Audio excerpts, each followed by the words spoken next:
Well, this Sunday I can't do it because in America it's a national holiday called the Super Bowl. It's the day of the superb You can do other owl. things. The owl You finally can becomes do superb? We get to watch ads It's not- and then break up the ads by watching people throw an egg? Yes.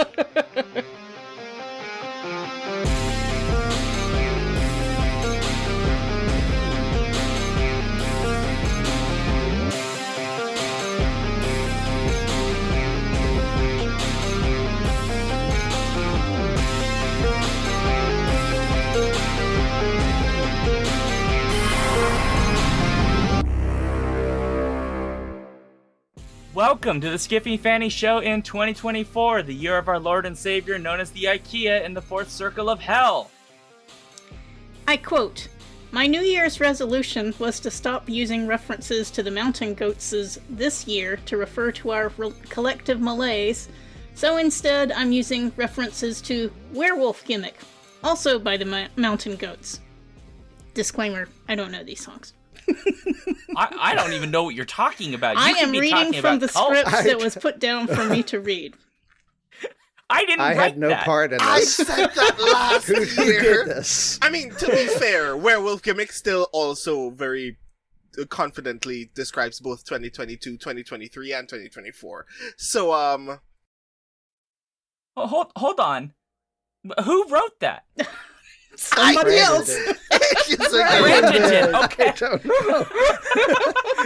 Why don't we I'm introduce sitting here ourselves? going, I didn't write that. Is this a Daniel thing? No, apparently, Daniel, your know. job has been It is- taken.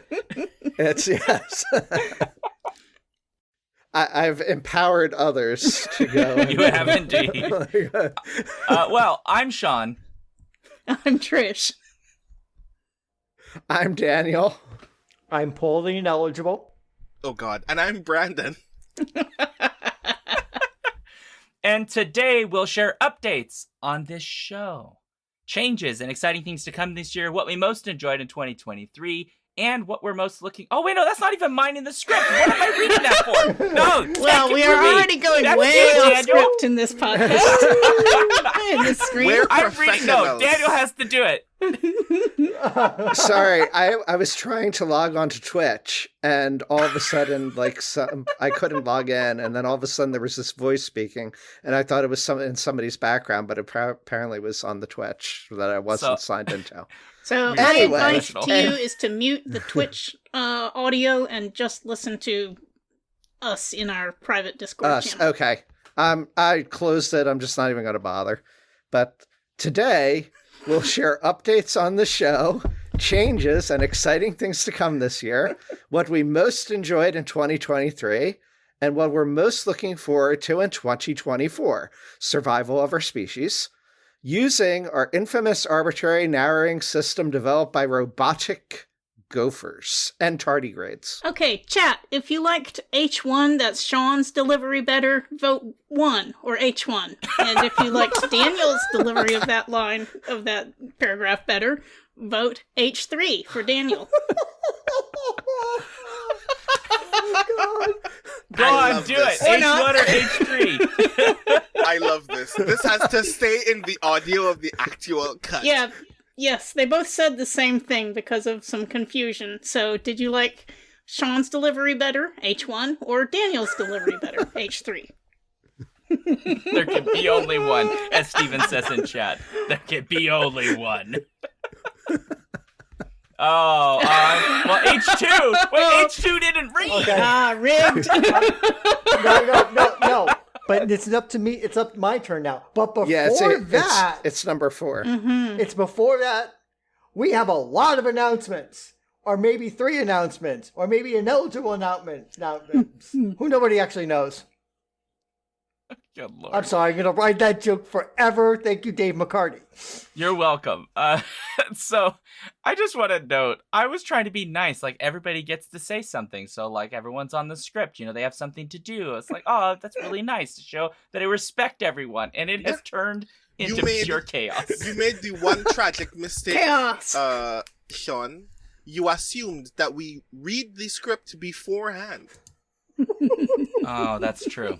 Oh, I That's read true. the script beforehand. I just want to go off script anyway. I mean, to be fair, I wrote it, and I already forgot that Daniel had a section that. Anyway, okay. Why don't we start reading And announcements? I did enter into Discord with the disclaimer. I am going off script. So This is Okay, the most well- loose version of a skiffy conversation we could ever have, and we're panicking about the scripts, y'all. It's wonderful. So, first things first on our announcement. Changes, turn and face the strain.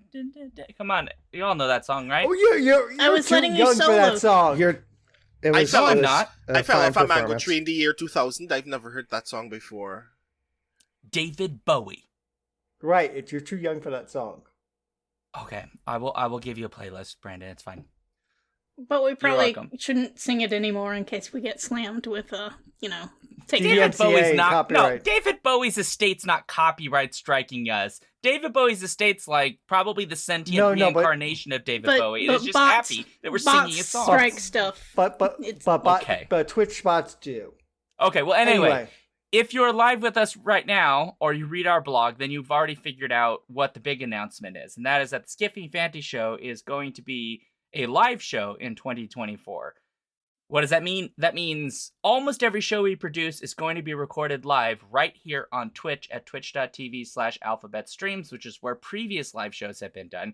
They will all occur at 6:30 p.m. Central on Fridays, with occasional exception. And then we'll turn those into podcasts and YouTube videos and maybe some TikToks, because that's where the hip kids hang out and we got to be there too.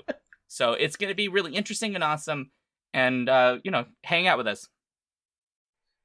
Of note is that this live format will also come to our Speculative Dispatch show on our Patreon exclusive Discord.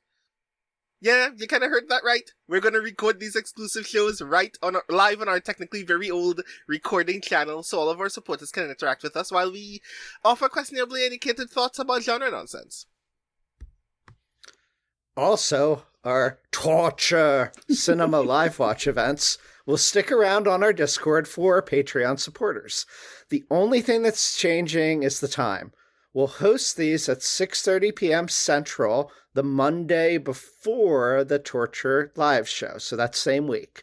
Torture Cinema will always be the last Friday of the month, so you can put it in your calendar now. So just go back a few days to find the Monday, and that be our live watch.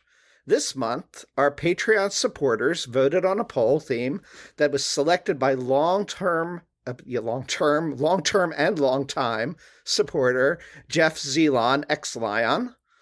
Exelon. Stephen It's King. Exelon. Just so clear, Exelon. we're going to get an email. Oh. So, Jeff Exelon. Exelon. I didn't want to put Elon there, so Elon, because I thought, Jeff might Right. get mad at that. I didn't want that email. Now we're getting Jeff both. Exelon. No, I see that now, but as I was reading over it, the font on my computer is too small, and I really thought it said X-Lion. Okay, so anyway, the theme that Jeff Exelon came up with, or suggested that we went with, is Stephen King adaptations. So we're going to be watching The Tommyknockers. Live watch is on Monday, February 19th, and the live Torture show is on Friday, February 23rd. So that's live watch on the Discord channel, and then the live show on Twitch. Speaking of Patreon, we have set a goal for this year. We would very much like to get up to $100 a month to cover our basic expenses, like web hosting and stuff, to bring this show to you. That is just shy of $30 more per month. If 30 more people join at the minimum level, we'll hit that mark right away. More is better, of course, but $100 a month gives us a good buffer for covering hosting, web management, needed services, and the infrequent broken microphone. And if money isn't a thing that you can handle, there's something everyone can do.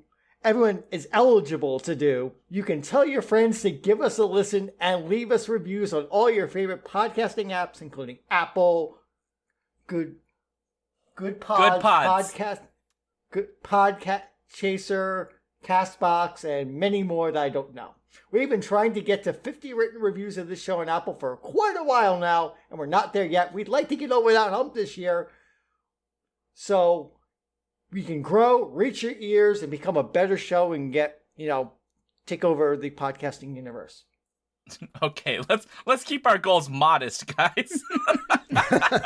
Taking over the podcasting universe We is not can that dream. difficult.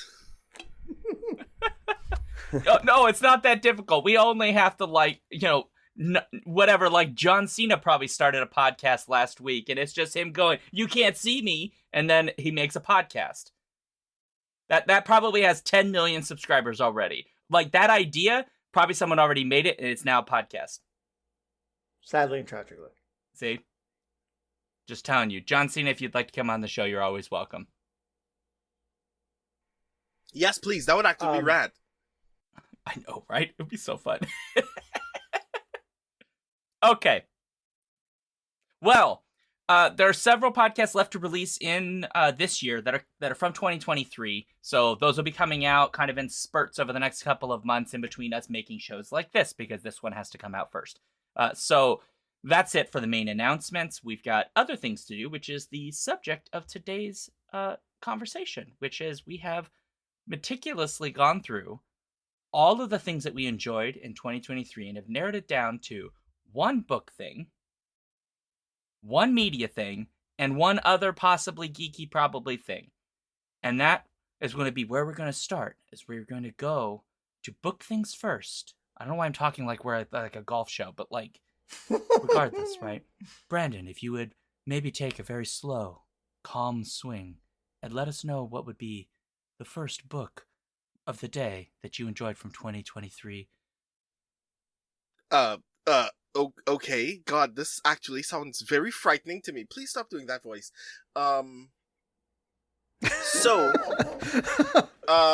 My book thing is a thing that I not only enjoyed reading, but a thing that I'm just genuinely very excited does in fact physically exist, which is Out There Screaming, the horror anthology that is edited by John Joseph Adams and Jordan Peele. It is a very good collection, mind you. I will confess that I haven't finished reading it, but of these stories that I have read, it is actually very kick-ass, and if you haven't read it, you should read it. But it's also on the list because I think that it's just also really rad that Jordan Peele is so deeply involved in horror as a genre that he not only knows all of the big players in print, but is willing to get involved with them to essentially make more content.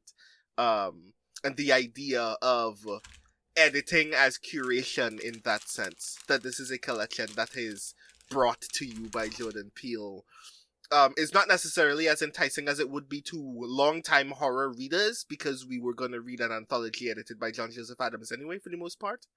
But is very enticing and intriguing in the larger genre sense, that it is an opportunity to get people who engage very deeply with horror film and television to go, hey, there are things that I can read. I've been reintroduced to the act of reading.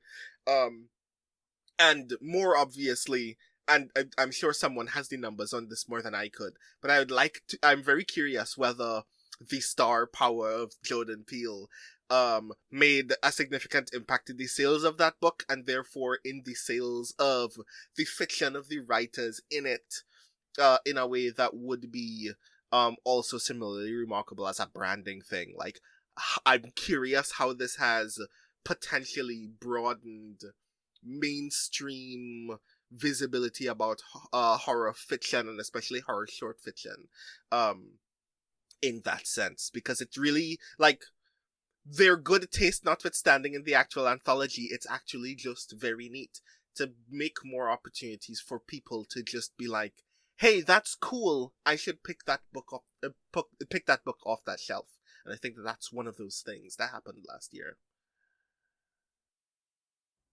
So who's next, Brandon? I render Paul eligible. Oh! Well played, Brandon. Well Finally. played. I don't know if she's still in the chat or if she's gone off streaming on her own, but I'm about to embarrass. The kids are asleep because my pick for book of 2023 is Where Peace is Lost by Valerie Valdez. One of my early jams of reading speculative fiction was science fantasy. I like the peanut butter and the chocolate mixed together, and this book has a former space paladin hiding on a planet, escaping the Empire, trying to live her life quietly, trying to just get along, and gets, whether she will or not, gets wrapped up in the complications of the technology of the Empire going wrong and threatening innocence, and said space paladin has to re-engage with who she is, who she was, and what she could be in opposing a tyrannical space empire. No, it's not Star Wars, but it's got laser swords, it's got a kick-ass paladin, it's queer friendly, it's got a diverse cast, great setting, great action sequences. It's going on my Hugo ballot, Valerie. Yes. I don't normally talk about what I put on my Hugo ballot, but I'm putting it on my Hugo ballot. It's really good space fantasy.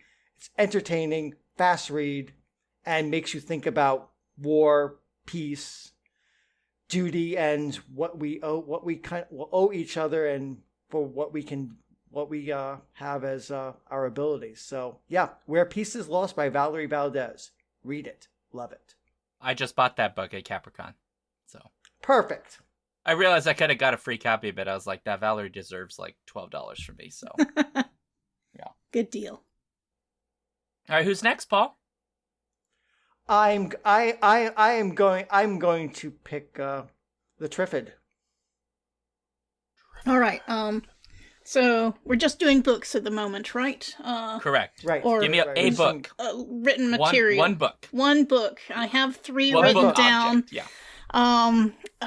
It's so hard, but I guess I can boost the most people at once if I mention Rosalind's Siblings, edited by Bogi Tagax, I believe is how it's pronounced. It's a collection of short stories in honor of Rosalind Franklin, who was kind of erased from her work in understanding DNA. Well, kind of, I say, but she certainly didn't get a Nobel Prize like Watson and Crick. But anyway, it's a salute to her by honoring scientists who are female or of marginalized genders or exploited due to their gender. Just it's a very interesting range of poetry and stories that combine poetry and prose.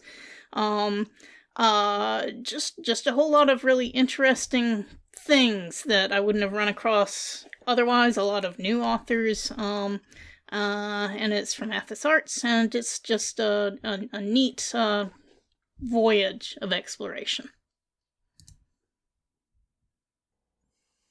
It's good. Mhm. It's good stuff. Yep, there is a review of it up at Skiffy and Fancy. Excellent. And who's next? Well, I guess Daniel. Wait. Yes, Daniel. That's a little alarming. Like, was there another person here other than me? I got confused for a second, but yes, Daniel, please proceed. Okay, so I'm going to pick for my choice a book that is somewhat fantasy adjacent. It is titled Recital of the Dark Verses by Louis Philippe Fabre. I hope I'm pronouncing that relatively correctly. It's translated by Heather Cleary, and so I had reviewed this for World Literature Today. And it is a novel that is somewhat akin in style, and it takes influence from something like Waiting for Godot in some ways, but it is about a bailiff and his 2 assistants who travel to a monastery in Spain for the task of transferring the body of St. John of the Cross to his new home for the saints' remains in Segovia. And so St. John of the Cross was a Carmelite poet and a mystic. And so this book features fantasy in the sense of religious mysticism, and is the saint actually, the body actually, putting out sweet aromas and such? Is it influencing the people around in the town? What effect does the saint's life have in terms of magic, in a way, on people's lives?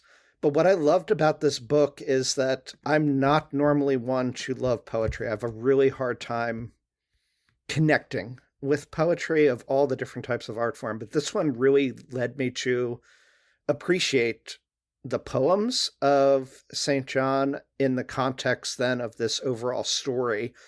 And I loved how the author balanced the themes of what it is to be human with a lot of wonderful comedic elements. And so the book was it was very entertaining to read from a literary point of view, but also there were parts that were just laugh out loud funny at the comic characters, particularly the two assistants for the bailiff.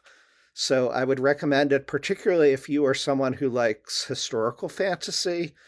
Again, fantasy is very light, but I think it would appeal to fans of fantasy that also really like historically rich details. Cool. And so that brings us, I think, to Sean. Yeah, that's correct. It is to me. So the book that I picked, I didn't read as much last year for reasons I think everybody knows, which will come up later, so it's fine. But the book that I think a lot of people have heard about and that we covered because we had this individual on for an episode that I really, really loved is Wole Talabi's Shigidi and the Brass Head of Abolafon, which is probably my favorite book of last year. It is a wildly interesting book. He handles morally ambiguous characters in very, I think, delicate and somewhat challenging ways, which frankly I don't get to see in a lot of literature as much as these days as I would like.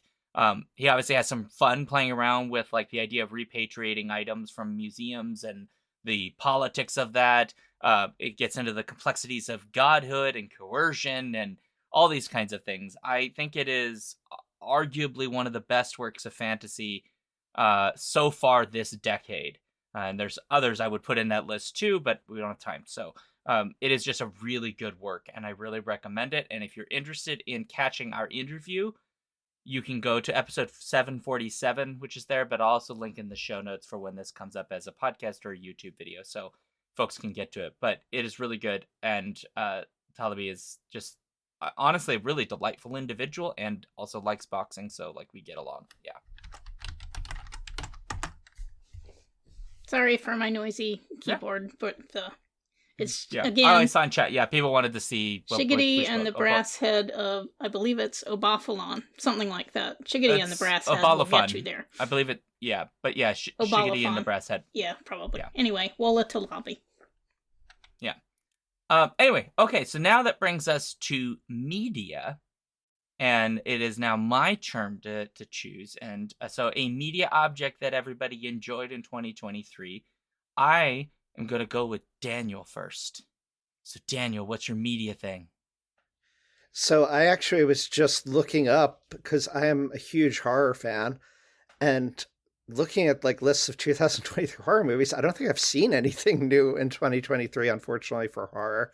I've only watched like older stuff. It doesn't have to be new. The one thing that I have seen that I will then new, Godzilla -1 was a highlight. I'm not the world's biggest Godzilla fan, but I definitely do appreciate it. Might be on other people's top or near the top. I just absolutely adored this movie. If I remember correctly, I wrote a review of it on the Skiffy and Fanny blog. Okay. I just love the depth of it, the really well done effects on a relatively small budget compared to what Hollywood films usually waste in terms of budget. The acting was great. It was powerful and emotional. So I absolutely loved the heck out of Godzilla -1, and I'm looking forward to more from them. Excellent. All right, what's next? Who's next? Are we going in reverse order, or can I pick anyone? You can pick anybody you want. Anyone? All right, I'm going to go with Brandon. Yes, because I immediately wanted to follow that up. My memory is bad, so I'm probably cheating, but I'm gonna say it anyway because I didn't get to finally see it until 2023. But that counts. You consumed in 2023. That counts. That's the criteria. Good, because the answer is Shin Kamen Rider. Of course. Of course. I could have guessed.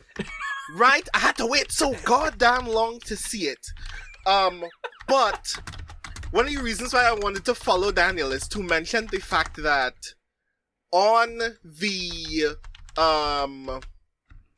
film rating site Letterboxd, Godzilla -1 is one of the top rated movies of the year, regardless of genre. And in the science fiction genre, it and Shin Kamen Rider are in the top 10. So we're having a bumpy year for tokusatsu. It's slowly also the genre is slowly also becoming more available outside of the West as well, which is saying a lot considering that a lot of the systems are still broken. But I'm genuinely really hyped that we are getting closer to people consuming more and thinking more about the tokusatsu genre. Godzilla -1 is one of those very good examples of this is what a Godzilla movie should be doing. But Shin Kamen Rider as well, again, did all the things that I knew it was going to do. I enjoyed it a lot. I would like to remind people that when you are thinking of films that may become eligible for long-form categories in particular awards, to think about movies where you have to consider what were the words that Bong Joon-ho used? The 1-inch wall of subtitles that one must leap across in order to consume more media. I think if you have seen Godzilla -1 and you are nominating for awards, please remember that talented people who do not live in the US also require validation, because Godzilla -1 and Shin Kamen Rider were both rad and deserve to be nominated. So that's me, Paul. That's you. Well, hold on. Before Me? Paul, I have to say a quick thank you. And we just got gifted a sub from Configuration Queen to Stephen Geigen Miller. Yay! Thank you for that. And Configuration Thank Queen is you. also just subbed Yeah. to this channel. So thank you double. You get 2 thank yous, which means we all say thank you on cue. So 1, 2, 3. Thank you. Thank you. That was not on Merci. cue at all, but still. Now, Paul. Paul. you- Okay. I am going to go with a video game, and it's going to be on my Hugo ballot for best video game of the year. And it'll be no surprise that it is Baldur's Gate 3. Of course. Of course. Come on. Well, I mean, there was no good Civ title released last year, so I had to go back into computer role playing games, and Baldur's Gate 3 has been there for me with a great cast of NPCs, lots of dialogue, nice big chunk of world, and in 3 solid acts, and it made the Githyanki cool again. I think Charlie Strauss got a boost because people realized, he invented the Githyanki back in 1982, and now Githyanki's a major NPC in Baldur's Gate. So I kind of appreciate going way back to the early days of D&D with this game. The characters are interesting. You can customize your character, although you can't customize as much as you like if you play on the easy difficulty. There's been a ton of mods out that people have been playing and replaying this game because of the story and the connections they make with the characters and the diverse and wide open world with all these little stories. I miss stuff. I miss the Owlbear Cub, which everybody loves. I miss the Cub entirely because this game is so freaking large that I just missed it. There's just so much in this world that it's a labor of love from Lariat Studios. And yes, if you're at all interested in playing D&D as a computer game, Baldur's Gate 3 is here for you. Paul, you will be very amused to hear that one of my students today had left a couple discussion questions for class about Baldur's Gate.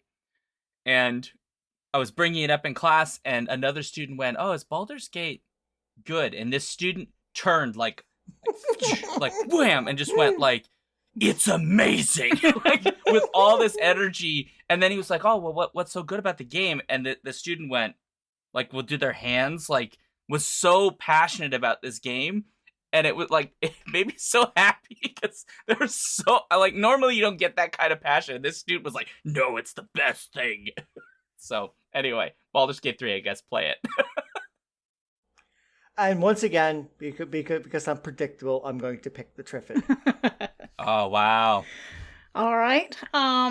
So media. I didn't actually watch a lot of TV or I mean, not even streaming or movies this year because I, for some reason, have been in a mode of watching actual play, and a lot of it. But the thing that I most enjoyed watching last year was 28 3-hour episodes long-ish, and that's a lot of commitment. So if you want something huge, I highly recommend going back to Chaosium's YouTube channel and watching their Call of Cthulhu game, A Time to Harvest. It's awesome. Great roleplay.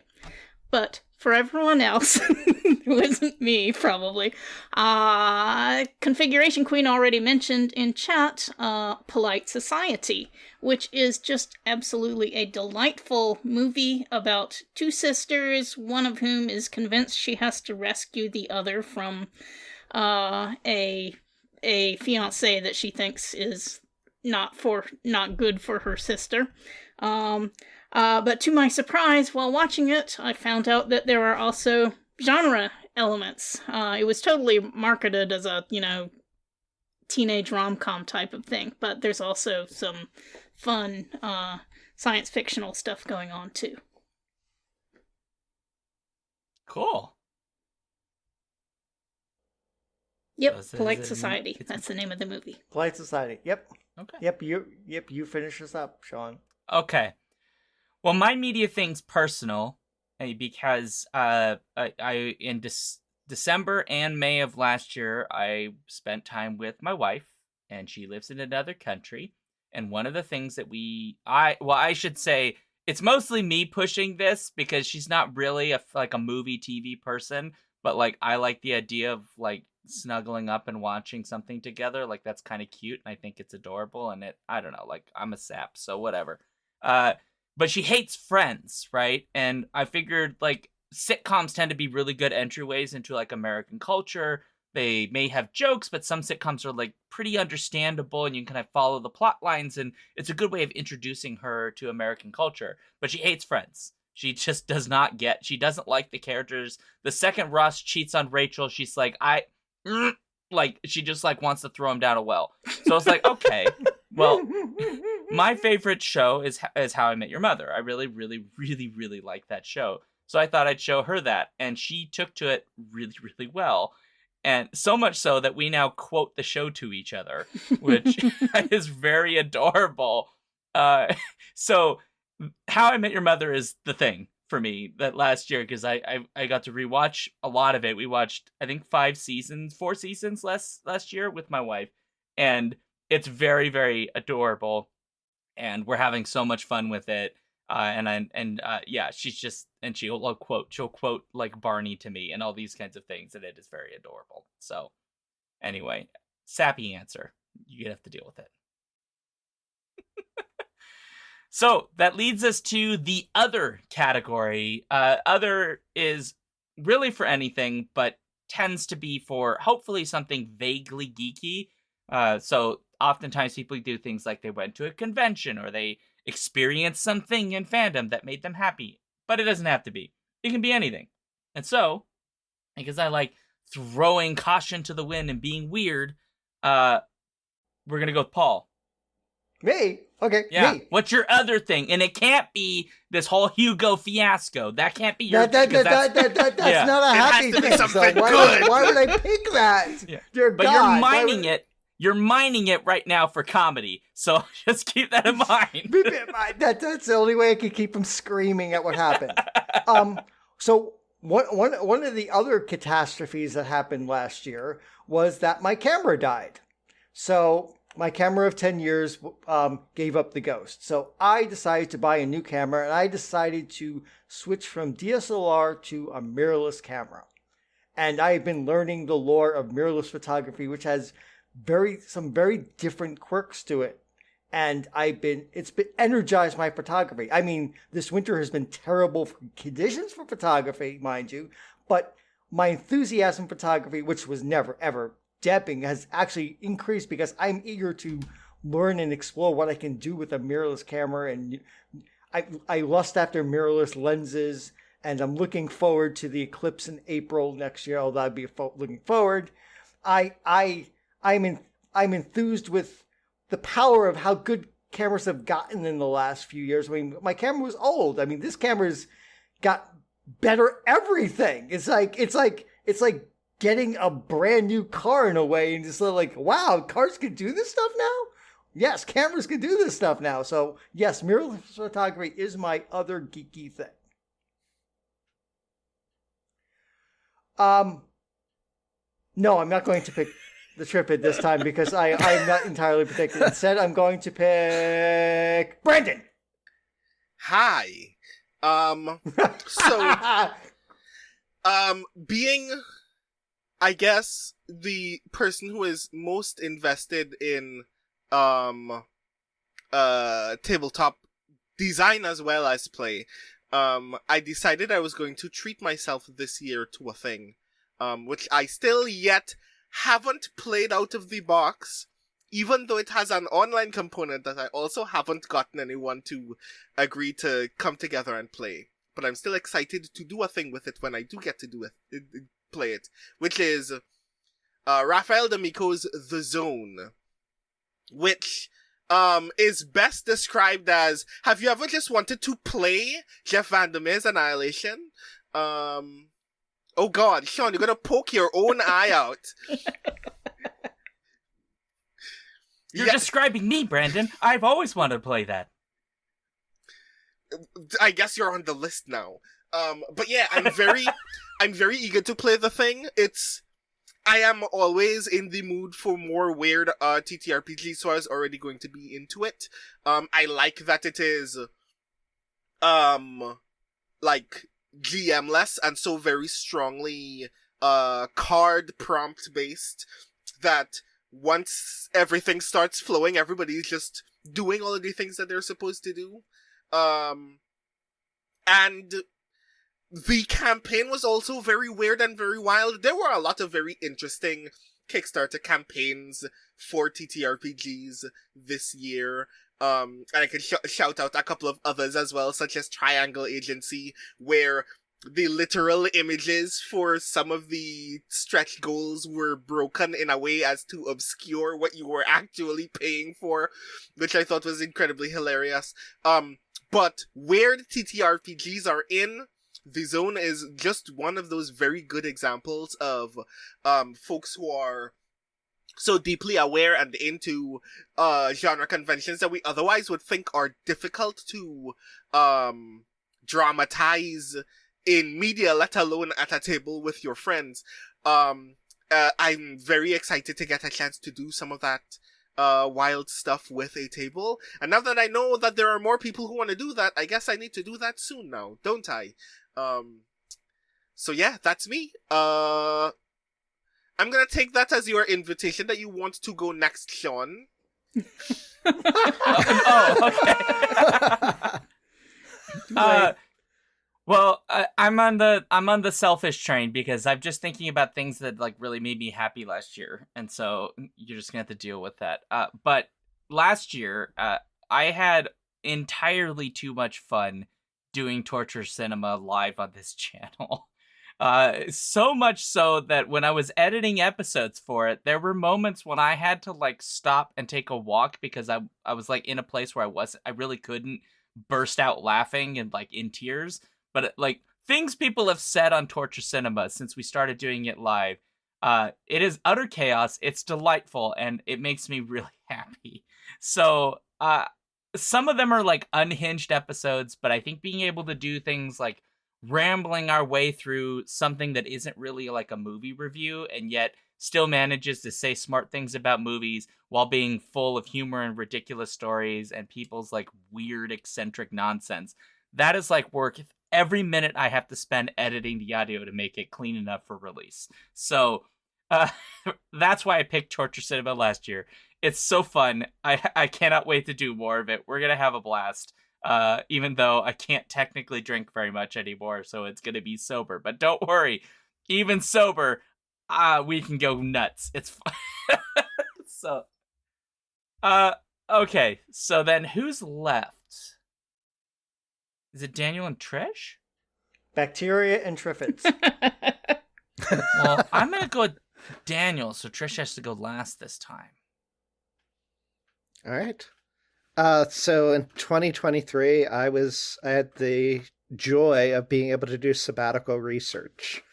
And so that I would say is probably my geeky thing.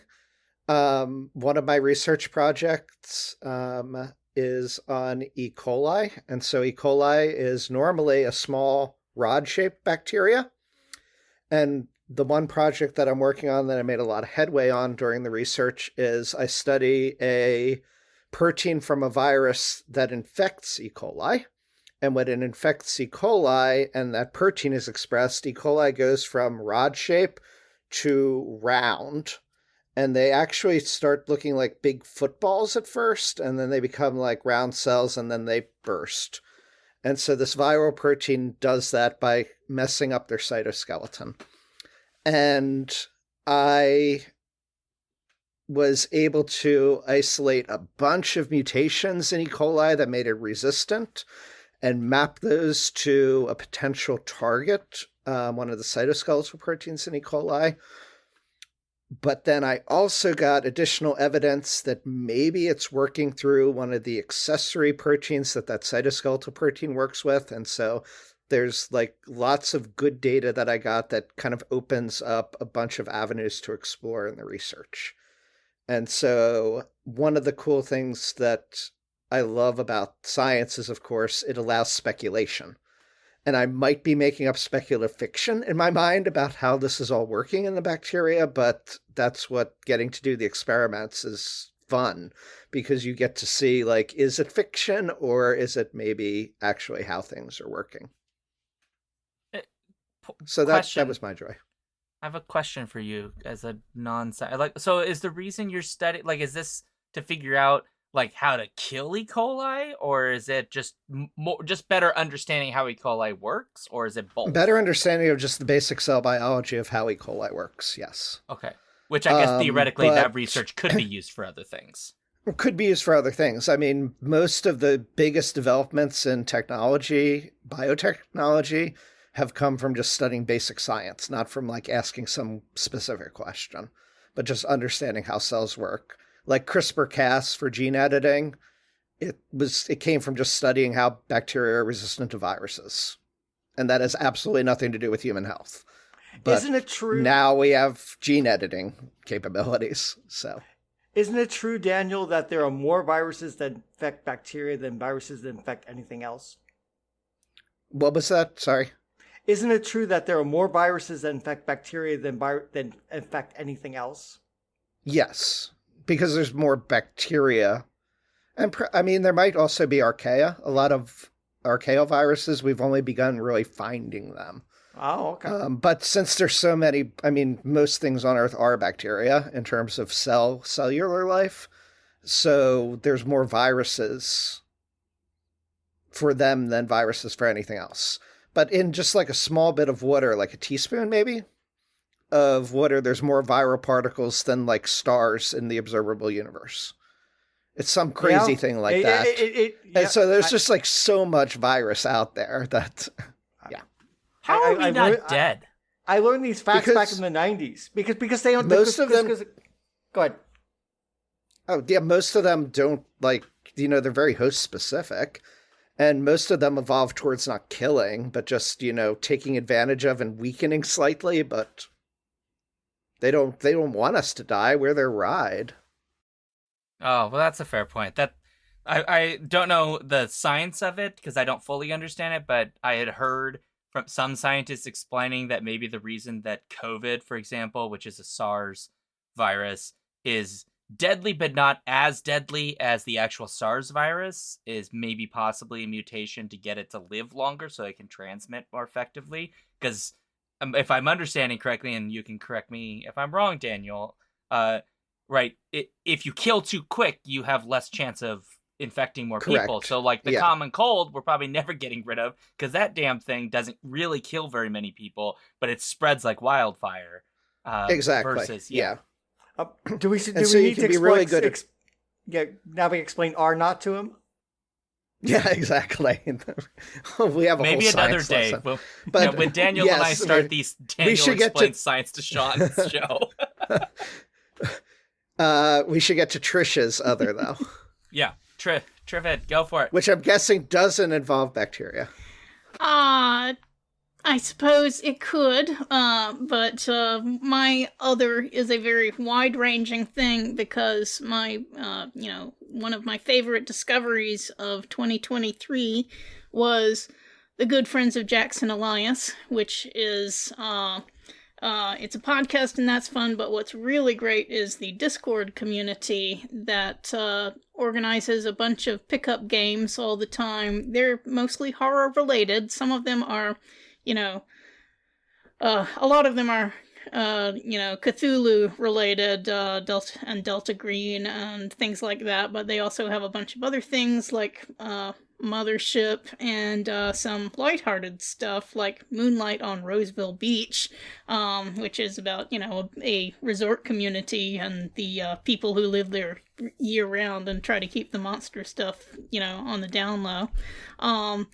And it's a very positive community, LGBTQ plus friendly, definitely in chat and also in the games. All the games that are organized are say that as a prerequisite. It's just, I've played a lot of one-shot games there, experienced a lot of new systems, and, if you don't like horror at all, you probably won't like it. But it's I've found it to be a very positive, friendly, and uplifting place to visit and play on.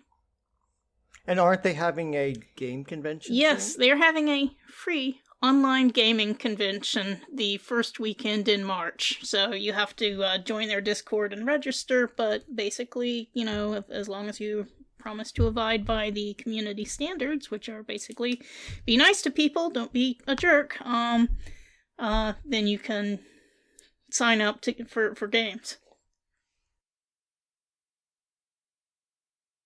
Cool. That's fantastic. Well, thanks, Trish. All right. We've done 2023. It is done. We have put it behind us. 2023 is donezo. Right? Now we're on to 2024. We are free of 2023. That's right. We got those rhymes for you, Brandon. Thank you. I appreciated that very deeply. You're welcome. Some might say I'm spitting bars. I don't know if that's what they call it. You didn't these get days, that but far. that's You what didn't get that far. But I still love you. I didn't get that far. Okay, I'll try harder next time. Anyway, so 2024 is all the new stuff. So we're gonna go to Brandon, and Brandon's gonna start with a book object that Brandon is excited for in 2024. And so, Brandon, what is that book object? Or is it Daniel? I don't remember. You know what? It's Daniel. Sorry, because Okay. the script says Daniel. I wrote the... Yeah. Anyway, look. It's Daniel's turn now. I'm just confusing everybody. So, Daniel, give us the book thing that you're interested in. So... Oh, God, just one. Yes.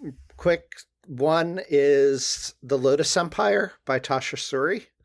I've really enjoyed the first two books in her Burning Kingdom series, and so I am very much excited for the third one to see where that goes.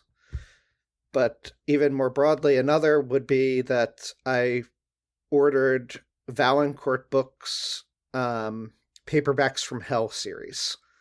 And so I'm very much looking forward to this coming year reading all of those paperbacks from hell that I So yeah, that's short but sweet. Paul. Me. Okay. Well, there's a short story writer, a good friend of mine by the name of John Wiswell. He's been slowly building up a reputation as a short story writer for years. I've been following his work for a long time. He's finally broke through to get acclaim and awards. And this spring, he's finally writing a novel, Someone You Can Build a Nest In. So yes, it involves monsters and monster hunters because all of his stories involve monsters. And I'm really, really excited to see what he can do in a long form. He's been building his skills. He's been doing really well. He's been getting acclaim. He's really honed his craft as a short story writer. I'll see what he will do with that and his classic, humorous, dark, funny, poignant, and painfully true story of monsters in a novel length form. So that's Someone You Can Build a Nest In by John Wiswell. And now I'm going to pick the Triffid. Okay. I've got a bunch of books on my plate from the library. You know, No cheating. I consider it a victory if I go to the library and turn in more books than I check out. I also have tons on my Kindle and stuff, and other apps.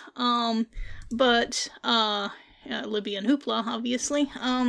But one of the many things that I'm looking forward to is the next set of issues of New Edge Sword and Sorcery magazine. I did a review of their issues 0 through 2, this fall, and they are doing a Kickstarter for the next couple of issues, and that will include an authorized by the estate new Jarell of Jory story, authorized by C.L. Moore's estate, but, you know, they also have a whole lot of new writers. Their focus is on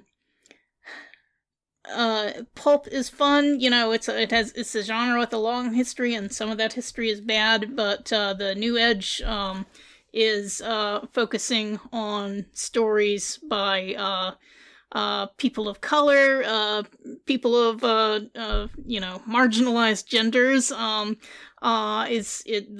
first few issues had a lot of diversity in it and just a lot of unexpected stuff that was fun to read, some great art, and so I'm looking forward to. I hope I think it's Backer Kit. I hope it funds again for the next couple of issues, and I look forward to seeing what that comes up with. Yep, Harry Turtledove's been contracted to write a story too. Mm-hmm. I'm excited. Yeah, but also a lot of new authors. But also a lot of new authors of color, diverse authors. Yep. Yes, I shouldn't bury the lead there. My apologies. Oh, Sean? I think Sean wants to go. Yes. No, I'm fine either way. Okay.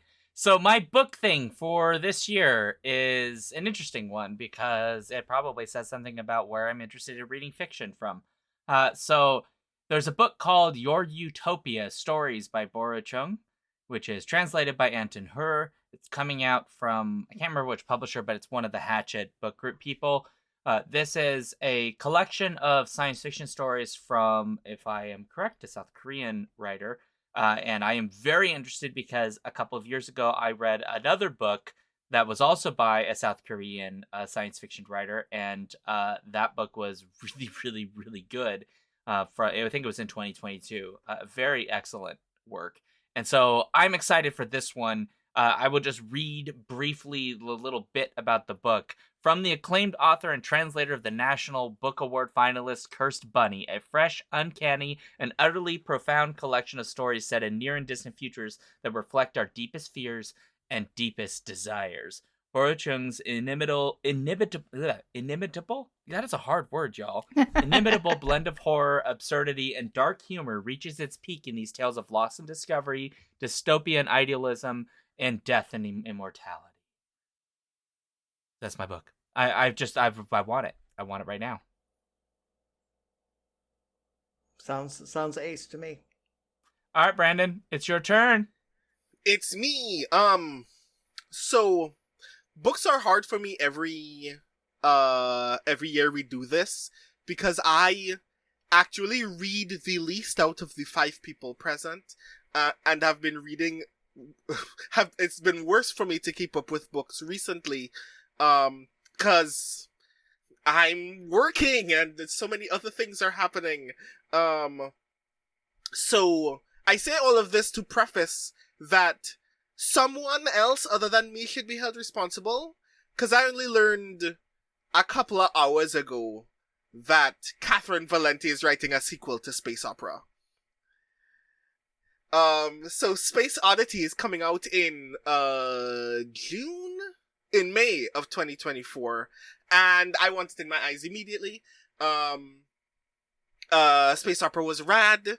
I am already personally, mentally connected to the overall initial premise of the Metagalactic Grand Prix, not because of Eurovision, which I have read elsewhere is Valenti's particular touchstone for the Grand Prix, but some of you may know for the last couple of years on my Twitch, I do a recap of a Japanese New Year stream called the Kohaku Utagassen, which is also a music performance competition, but the lowest stakes ever, and yet also I am so dramatic about it every single year.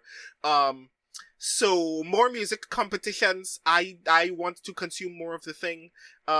It's always incredibly radical to me to see people write more SFF that is willing to interrogate the idea of resolving conflict in other ways than violence and how that can still be fraught and intense. So yeah, I need Space Oddity very badly. So I'm looking forward to that. So it's already literally physically in my calendar now.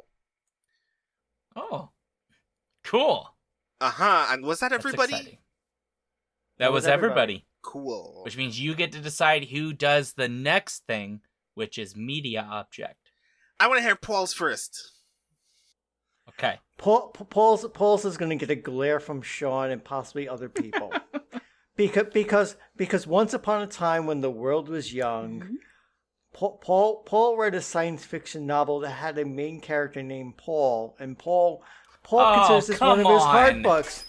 Paul considers this one of his touchstones, and that's not called the Amber Chronicles. So any adaptation of said touchstone immediately draws my interest. So yes, the Dune Part 2 movie is what I'm looking forward to in 2024. I am killing Sean, ladies and gentlemen, live on the Skippy Fantasy channel. This is not my dream. It's apparently my nightmare. Yes, I know the first one is not universally loved and admired by everybody. I see Sean is falling out of the screen. Oh God, what did I do? I apologize to the rest of my patrons, my channel friends here. Maybe I picked the wrong thing. I probably did, but I want to see Dune Part 2 because the Dune story is the classic hero conquers the universe, but also deconstructs that heroism in interesting ways. And I always find something interesting in any adaptation of Dune I come across. So yes, I'm interested in seeing what this second Dune movie does right and does wrong. Sorry, Sean. I know you hate me. No, it's fine. It's All fine. right. I do want to note Steven has made an A+ joke. The Muad Weimer. Oh my God! Oh my God! Ah! Oh my God! Boo! Wow, that one leaves a mark. That one leaves a mark. It's perfect. Okay. Wow. Well, to make up for that, I'm going to pick you next, Sean. Wow. Okay. So, I don't really watch a lot of new stuff anymore because I'm an old curmudgeon and I don't want to pay for every streaming service, and I don't go to the movie theater anymore because people are jerks and people keep trying to fight me at movie theaters, and I'm kind of tired of it. Wow. So, yeah. So for the better part, basically since COVID, I stopped paying attention to new stuff. So it's kind of hard to pick new thing coming in 2024 because I realized I don't care. But there is a Bong Joon-ho movie coming out, which may be interesting, called Mickey 17, which is based on a book by Edward Ashton called Mickey 7, and the premise, as far as I can tell, is it deals with a person who's like a planet colonizer. They like send him out on a ship to basically help prepare a planet for people to come. And the idea is that like he dies, and then he's cloned, and that clone has more or less all of his memories, and then he dies, and then clone, and so on and so forth. And so it sounds like it could be really interesting, and given that it's Joon-ho's production, that it's maybe going to be even more interesting than the premise implies. And I don't know, it could be, I think it has Robert Pattinson in it. I don't know. Look, I saw Bong Joon-ho and I went, okay, that one. So because that sounds interesting to me, and I'll probably watch it when it comes out on streaming, because I don't go to movie theaters anymore. In chat, Configuration Queen is telling us to join her on Monsterdon on Mastodon on Sunday nights, and we watch old monster movies on Internet Archive, Tubi, YouTube, and other places. I have joined some of these things, and some of these movies have been rather wild and weird. Well, this fun. Sunday I can't do it because in America it's a national holiday called the Super Bowl. It's the day of the Super Bowl. You can do other things. The owl finally becomes superb. We get to watch ads and then break up the ads by watching people throw an egg. Yes, that's exactly what the Super Bowl is. Yeah, but at least they're the ads that they like let creative people make. But this year apparently there's a new subplot to the eggs and yes, that Taylor Swift is trying to take over the United States. Right, exactly. Are we talking about Taylor Swift? Yeah, which is better than the alternative, to be fair. She's running for president, so yeah. Well, running for God Queen, but yes. I mean, she's gonna have to fight Beyonce for that. Yeah, but we'll see how it goes. Oh, Configuration Queen, you sweet winter child. No, the Super Bowl will not be over by 9 Eastern. No. Whether it's over even depends a lot on how badly one team gets beat. Even if it were, the rest of the United States processing the Super Bowl will still take another 2.5 hours. Well, especially since it's Usher, so there might be a nipple this time. Again? Usher people are apparently worried. What? Usher has new music this year, so that's actually going to be kind of rad. It'll be interesting. Yeah. But, yeah. But anyway, okay, so I have to pick somebody. So who has not gone yet? Media is just Young Paul. Yeah, so you again, you have the choice of the bacteria or the triffid. Or the tentacle. Yeah, I didn't say anything yet either. We're going to go... the tentacle. Oh, we're going to go with Brandon then. Brandon, it's your turn. Okay, cool. Media, we said, right? Cool. Media. Yeah, media object. I was distracted by the fact that Taylor Swift was going to take over the world. So... I can think of worse overlords. Right? Media I've been paying a closer attention to for the same reason that I constantly harp on other shows in the Skiffy and Fanty network, which is, why is it so frustrating that so many cool movies and TV shows are coming out all the time, and they're never going to make it to Trinidad?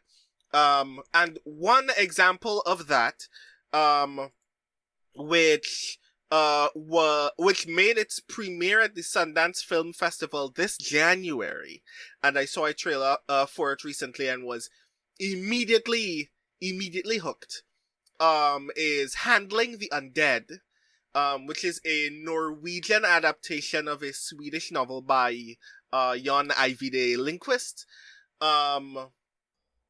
and the screenplay is co-written by Lindqvist, and its director Thea Hvistendahl, which is a mystery drama zombie movie about people discovering that their loved ones have returned from the dead, different and changed.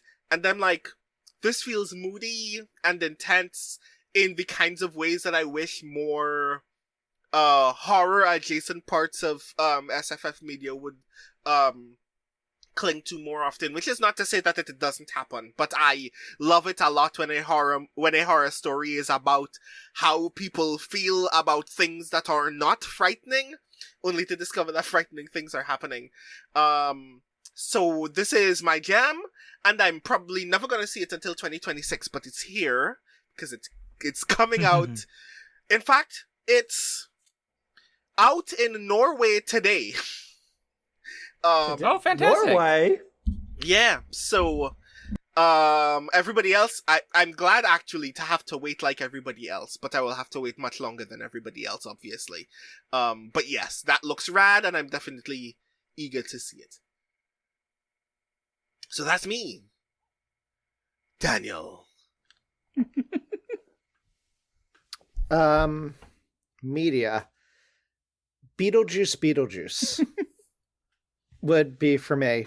Beetlejuice is one of my favorite movies ever, and apparently they're making a sequel. Apparently it has Catherine O'Hara in it, who I adore. It has Winona Ryder in it, who I adore. Michael Keaton's in it. Love Michael Keaton. And Jenna Ortega is going to be in it, and I like Jenna Ortega. I enjoyed her in X, and I finally got to watch Wednesday, and enjoyed Wednesday. So I am cautiously optimistic on Beetlejuice. Less optimistic on apparently they're doing another Ghostbusters movie. Another? Yeah, it somehow involves the world freezing over, or potentially freezing over, like an ice age or something, through an ancient relic. Which Ghostbusters and Beetlejuice, two of my favorite movies ever. Ghostbusters since then has not lived up.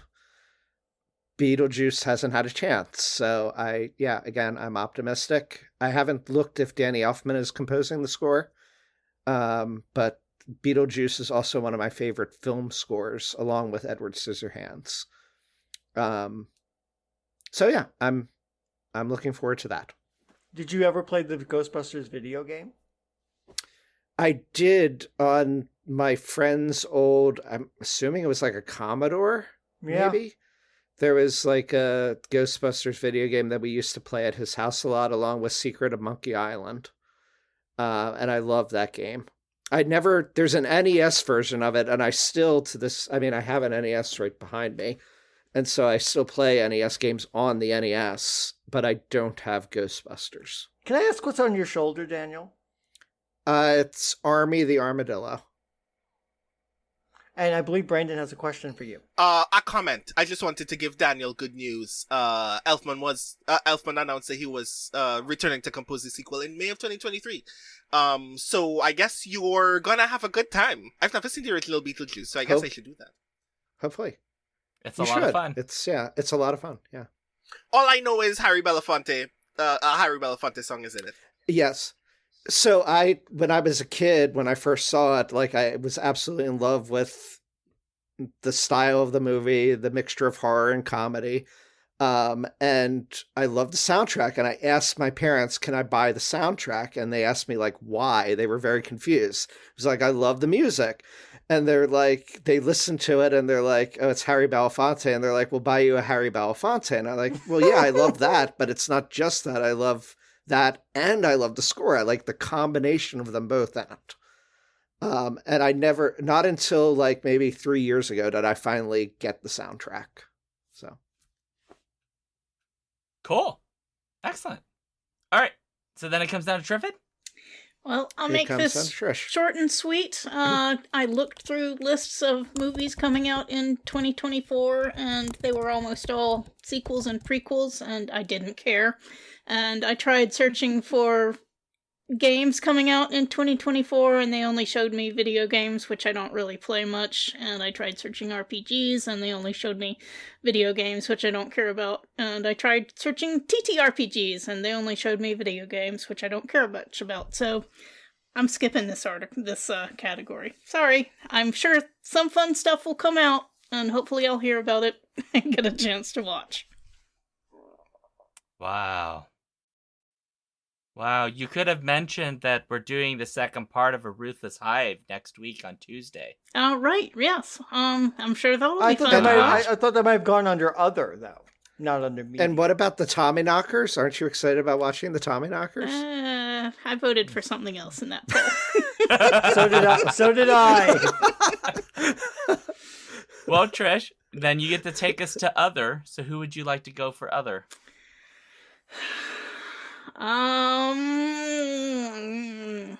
Gosh. It's hard to say. But why don't I start out? I think Paul is gonna have a lot to say about a certain something, so let's not start with him. Let's, Paul. why don't you start off this category, Sean? Excellent. So I get to be a sap again, and I don't care. Well, you not set really. the It's not really tone, a sap. Sean. You set the tone. I set the tone. So, many people might know that I'm what they call retrenched at the moment, which Mhm. means at my present job, this is my last year. I'm lucky I get the full year. I didn't find out over summer that I had been retrenched and then I don't have a job, because in academia, as Daniel well knows, it could take a whole year before you find a new job. So I've been on the job market, and I am trying to be as positive as possible. So my other thing that I'm excited about is the fact that I have 2 interviews next week and a materials request to deal with tonight. And all of them appear to be jobs that will let me have at least a little bit of my geek self represented in what I would teach. So if I get one of them, that'll be nice. And they take me to other parts of the country I've never lived. So it could be exciting. We'll see. I don't know. But at the very least, I'm kind of excited to see where I end up landing and what kinds of weird and fun stuff I get to do. And so that's what I'm excited about. I'm trying to be happy and joyful about the fact that I have to sell my house and move all my shit to someplace else. But I could end up in a really cool place with a really cool job teaching really cool nerd stuff. So You deserve that. You That's- deserve that. Congratulations. well, I mean, they're just Fingers- job interviews. Calm down. Well, still, that's good. That in academia, that is good. Yeah. It's a start. It's a start. Yeah. So there we go. Anyway, that's me. So then, let's see. Let's go with Brandon. Brandon, your other thing. Go. Okay, cool. My other thing is also a TTRPG. Weirdly enough, it's a TTRPG that I'm very intrigued by as a thing that people will play and as a design object, but I myself will never play it, and when you hear what it is, you will understand why. So I met this wonderful designer at Big Bad Con last year called Lila McBeath Fujiwara, because we were both, in the cohort of that year's, scholarship for POC, designers, and I think, Lila is brilliant and has so many, like, remarkable, RPG, ideas, and one of them, a thing that I had read on Itch, the Ashcan for on Itch, is presently on Kickstarter with only hours left before it closes and is 600% funded, which is Jukebox, which is, a, musical, karaoke themed, TTRPG where you essentially run the you essentially play characters in a jukebox musical and resolve actions in the plot by actually singing, which I think is rad. You're never gonna catch me playing it, but I really want to see other people play it because I think that that's really lovely. I care a lot about TTRPGs about music because, like, one of the things that I'm working on is also a musical themed RPG where you don't sing, but where the act of engaging with music is part of how you play. So I just dig it a lot when other people are like, no, we're gonna go the whole way. You have to sing to play this game. One of the things that you need to play the game is literally a computer with internet access so you can play the backing track to the song that you're gonna sing. And I think that that's amazing. I'm very eager to see, like, people, actual play that less as we are playing a game and more as look at us perform this musical, because that's going to be really wild. So I think that's really cool. And I think that other people, if that's a thing that you're into, you should back it now because it's only live for a couple more hours. Oh, What is it called again? okay. It's called the Jukebox, the karaoke musical tabletop role-playing game. And I'm putting a link. Am I putting a link? I am putting a link in chat. There now. is a link. There's a link in the script at the bottom. Mm-hmm. So that's me. Fantastic. Daniel? Okay. So what I'm looking forward to in 2024 is in Skiffy and Fanty, actually. Paul and Trish are going to start doing a mining the genre asteroid component to the podcast. I'm very excited about getting to learn about not just therefore new books, but old works as well. And so they're going to be talking about classics and forgotten classics and interesting things from the back catalog of science fiction throughout the ages. And I am someone that I'm limited in what I have read. Even though I read like crazy, I read so many genres. Like, I've never read Dune. I've never read a lot of things that are considered classics of science fiction. And then I started reading like new stuff and reviewing new stuff that I never have time or take the time to read some of those older things. And so the first one they're doing, when Sean's doing as well, joining in for it, The Demon Seed? Demon Demon Breed. Breed. Demon Breed. The Demon Breed. I ordered a used copy because it sounded awesome. There were like intelligent otters in it, and there were biological themes, ecological themes in it. And so I'm really looking forward to future ones that they and hopefully others will take part in as well. And along those same lines, I've been excited getting the blog up and running again, and I'm hoping we're able to do similar things along the lines to that kind of feature on the blog as well, talking about older things, essays about, comparing different kinds of works. Trish did a little of that last year. I'd love to see more of that, not just always focusing on the brand new things. So I'm excited about that. So I'll go with Trish next. Okay. Well, yeah. That's definitely one thing. I think new stuff is really exciting and great.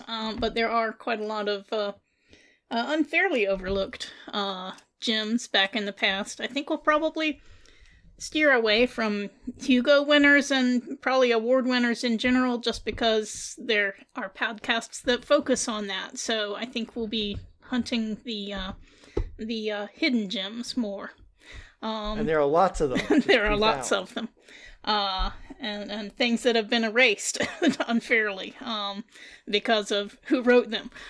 So yeah, we'll be on the lookout for stuff like that. And we could even try and put out schedules at least a couple weeks in advance in case people want to follow along. But we're still hammering out our first one, and we'll make plans a little better after the first one goes out. But yeah, looking forward to that. As for my pick for other of 2024, I don't know if I'll be able to go to this, but I am looking forward. Sorry, my heater just kicked on. I'm looking forward with great interest as I speak into the microphone to That doesn't help. That actually makes it worse. No, that's worse. Yeah. well, you want to skip to somebody else and I'll mute myself? No, just keep talking. While you talk, it gets cut in the background. So Yeah, I it am dissipated. anticipating probably my most huge anticipation for genre of 2024 is the business meeting at Glasgow 2024 Worldcon.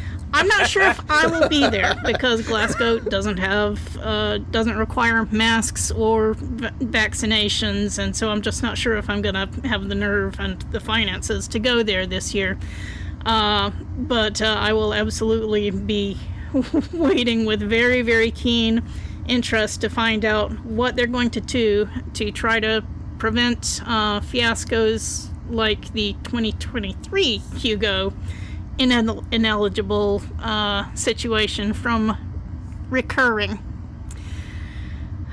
But other than that, of course, if I don't go in person, I'll go virtually. That means I can't go to the business meetings, but I'm sure there will be a lot of great stuff virtual too. And for in-person stuff, I think I'll probably try to make it to 4th Street Fantasy up in the Northlands in June or July, but that is a con that does require masks and vax, so those are the kind that I feel comfortable in going to.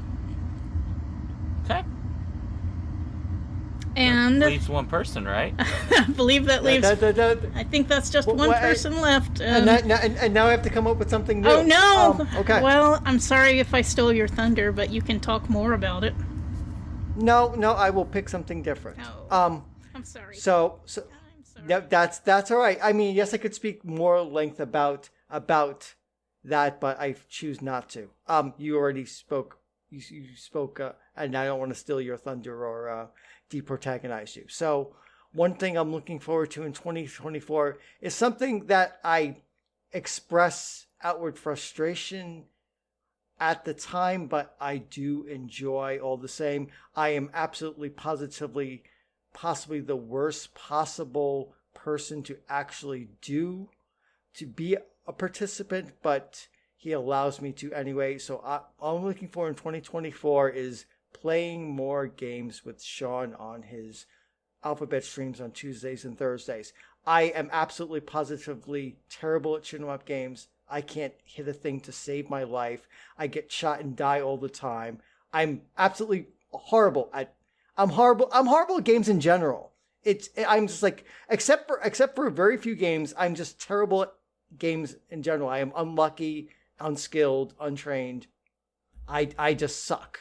But I do have fun playing with Sean, his brother, and the other people who show up on Sean's stream and on Tuesdays and Thursdays. So I'm looking forward to more terrible shooting action from me. Yes, Daniel, yes, you have a question. Daniel, you have a hand. Yeah, it just made me think of a question. I can't hear you. Did Keep I it quiet. imagine You're muted. this? You're muted. You Oh. muted yourself. Oh, Come on, it's 2024. sorry. What did I do? Okay, sorry. So maybe I dreamed this, but I thought I remembered seeing somewhere that Sean's mother was going to be on playing a game as well in the future. Did come on? Is that correct? So my mom does play. Well, so Paul's talking video games, but my mom will be there this coming Tuesday. Theoretically, this episode will be out by then, but this Tuesday, she'll be playing in the second part of her Ruthless Hive, which is a D&D actual play, and she plays a character in that. Yes. I should point out that I have been contracted to run another Cats of Cthulhu game for Sean's stream sometime. Correct. You must, because gosh darn it, my character's a musical genius, okay? Your character is a genius of some kind. I don't know what kind that might be. He's in charge of his own cult. It's amazing. It is amazing. So yes, so if you want to watch me run a game, you can do that on Sean's stream. Yeah, at some point we'll get that back up. But the thing coming on Tuesday, my mom playing, and Stephen Geigen Miller in chat is the GM of that game. So right.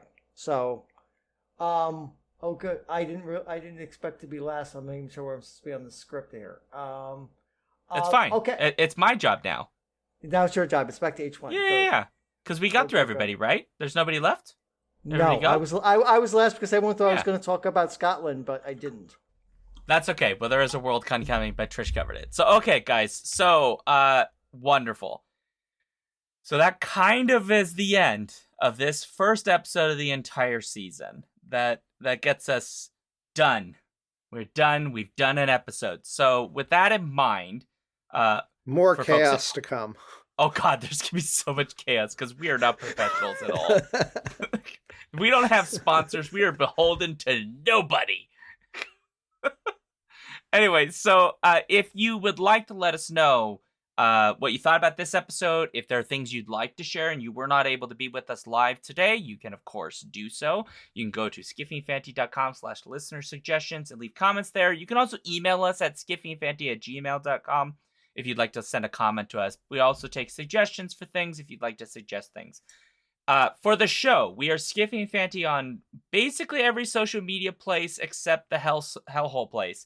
So you will find us on Blue Sky, Threads, Instas, TikTok, and elsewhere. So please follow us, Skiffy and Fanty. All our links, including our newsletter and to our Patreon, are on our Linktree, linktr.ee/Skiffy and Fanty. And as a reminder, if you love what we do, you can give us money at patreon.com/Skiffy and Fanty, which we will absolutely use for appropriate things.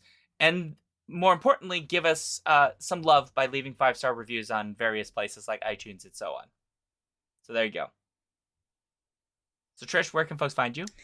You can find me on Skiffy and Fanty, of course, my reviews there, and podcasts. You can find me on Blue Sky at P.E. Matson. And you can find me on Mastodon, newsy.social/@TrishEM, and on my blog at whatsthewordnow.blogspot.com. Where you do reviews. Where I do reviews and sometimes write about other stuff too. Daniel? Daniel's just supposed to naturally progress to Daniel. But He's not following the script. Wait, I don't get to introduce Paul then after I'm done? Yes, you do. Sure. no, Okay, you don't get good. to you just go. You just like say your things so people know where to find you. This is supposed to be the easy part, guys. Sean, how Have long we you been done doing this this before? channel? There's no easy part, Sean. You can find me at reading1000lives.com or at reading1000lives on Blue Sky. That's reading 1000 lives. And Paul, where can we find you, Prince Justin? You can eligibly find me across the internet as Prince Justin. I do book reviews at Skippy and Fanty, Nerds of a Feather, File 770. I just had a post on the second Zelazny collection come up yesterday. On Reactor, you throw a book across the internet and you'll hit one of my book reviews. I swear, I don't know what I do with myself. I also podcast. I also stream with Sean, and of course, I take more photos than is positively healthy. And as How about you, Brandon? Hi, you can find me almost everywhere on the internet at The Rising Tides, on my newsletter, which is also my website, at BrandonO'Brien.xyz, and at SpeculateSF.com, where I also podcast and play games. Excellent. And for me, I am at SeanDuke.net. Obviously, I'm also on Alphabet Streams. I Twitch my own stuff on Tuesdays, Wednesdays, and Thursdays at 7 p.m. Central. There is a schedule. It is fun. Sometimes we have good times. I'm at patreon.com/thejoyfactory, and I'm on various socials, unfortunately with more than one name, but that includes things like Blue Sky, Threads, TikTok, YouTube, Insta, and Mastodon, among others. You can go to linktr.ee/SeanDuke, and that's Sean with a U. So there we go. All right, I gotta make it awkward because that is required according to the Skiffy Fanny bylaws. you don't which have everybody to. signed Sean against. Trish gets to make it awkward. No, wait, Yes, someone it changed says- that. That's not what it said in the script. Wow. Who changed that? I didn't change it, Wow. but the script says Go ahead. The I script get to says- sign off. No, you get to sign off. I get to make it awkward. No, the script's correct. What do you mean? It Yo, says okay. H2 sign off response. Yeah, but make it awkward's above that. You see that? You see that? Okay, I'd like yes, this to yeah, come yeah. to a vote. Right. I feel like this should All come right, to a so vote. you say make it awkward, end this, and then I end this, right? Well, you can say your sign off, but everybody has a sign off apparently because people made their own. So it doesn't necessarily have to be you. Look, guys, we really know what we're doing when we make this podcast. We really do. Well, I thought something up and everything, so. Well, look, I think given this interaction, we can call this awkward. So awkward ending and scene. And now everybody else can do their sign offs now. Y'all have a good week. Take care of yourselves, and if you can, help take care of each other. The spice must flow. Stay frosty.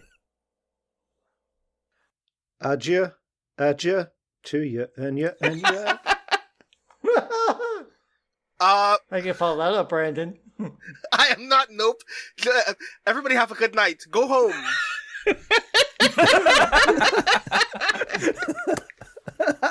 The first Bueller answer. All right. And on that note, we are ending the show Oh, God. right Good now. night, friends. It's going away. Bye. Good night, everybody. Bye. Take care. Be safe. Don't do anything illegal. Night. Don't die. Bye.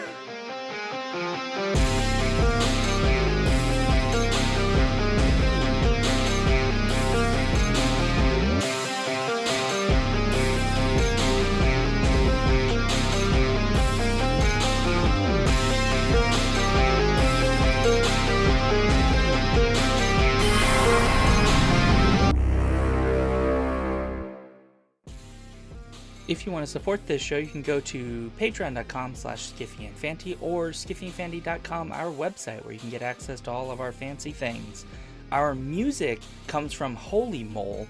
You can support him and his work at patreon.com/holymole. Thank you for listening.